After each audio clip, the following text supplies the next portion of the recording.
The most exciting 2 months of the year have just begun. In day 1 of the NBA playoffs, 8 of 16 teams hit the court with the goal of claiming the Larry O'Brien trophy. And boy, was it madness. With rumors circulating, the Bucks need a deep playoff run to convince Giannis to stay. Will the Clippers' momentum carry on to the playoffs and upset the Nuggets? How will the team with the worst record last year perform in the playoffs? And how will the LeBron Luka duo play when it actually counts? All these questions have been answered in day 1 of the NBA playoffs. So without further ado, let's get into the video.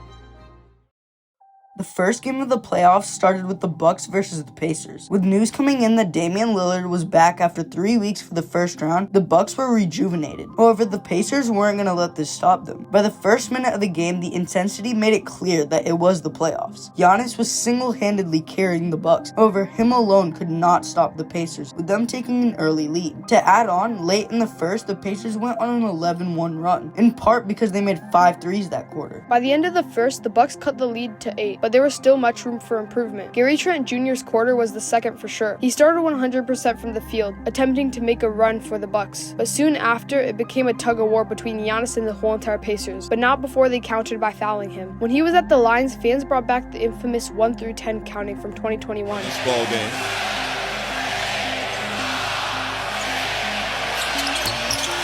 And he missed both. From there, it was a 3-point contest for the Pacers, almost extending the lead to 20 before halftime. It took the Bucks half of the third to hit 50 points. Late in the third, the Bucks would eventually make a push that led on to the fourth, eventually cutting the lead down to 12 points. When Miles Turner hit a 3 to ice the game with 2 minutes left, it was too late, and the Pacers ended up taking game 1. Meanwhile, in Denver, many were excited to see how they would play in the playoffs without Michael Malone for the first time in over 10 years. Nevertheless, the Nuggets came out the gate strong. Jokic and Murray continued to assert their dominance in the beginning. However, the Clippers came out and matched the intensity. The Nuggets and the Clippers went back-to-back, but ultimately the Clippers would not let up. Harden at the horn.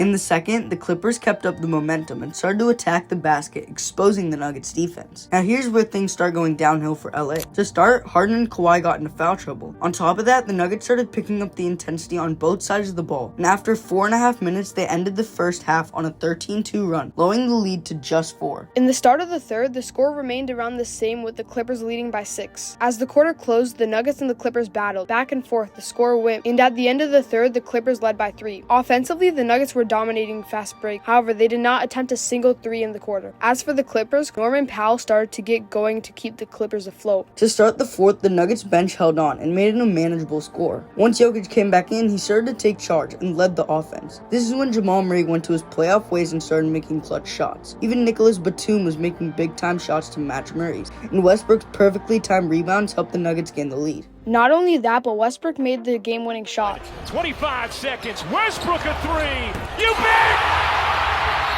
How about? Until Here's Harden going quickly. Floats it up and in. Tied at 98. this shot forced it to overtime. The Nuggets started off OT with this crazy dunk. Rages to the rim. Then with 40 seconds left in OT, Dunn got a clutch steal, passed it to Harden.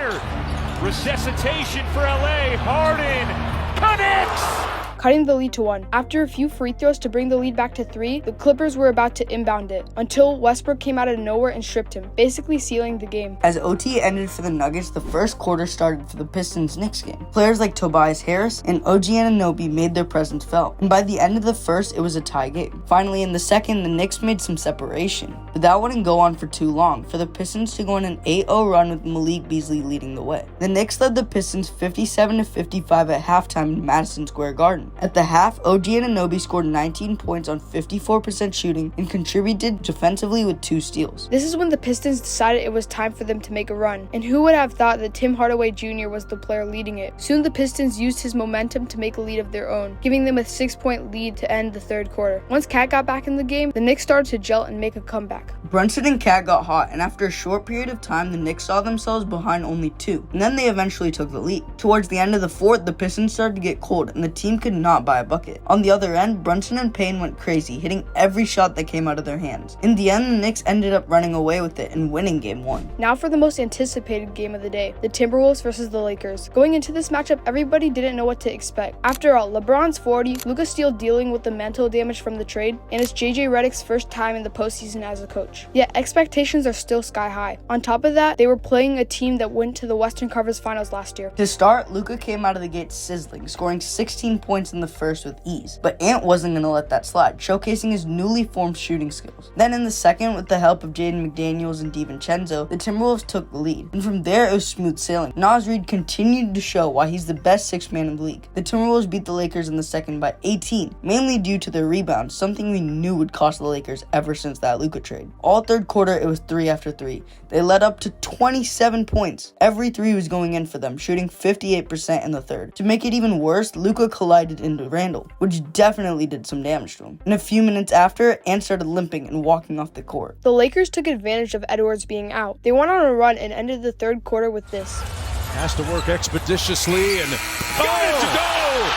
Off glass! Eventually cutting it to a 12-point game. But once Edwards got back in, Reid got injured. Although that didn't stop the Timberwolves. Luka's 40 wasn't enough for the Lakers as the Timberwolves ended up taking game 1. And that pretty much sums up all the games of day 1 of the NBA playoffs. If you like this video, make sure you subscribe. Peace out, guys.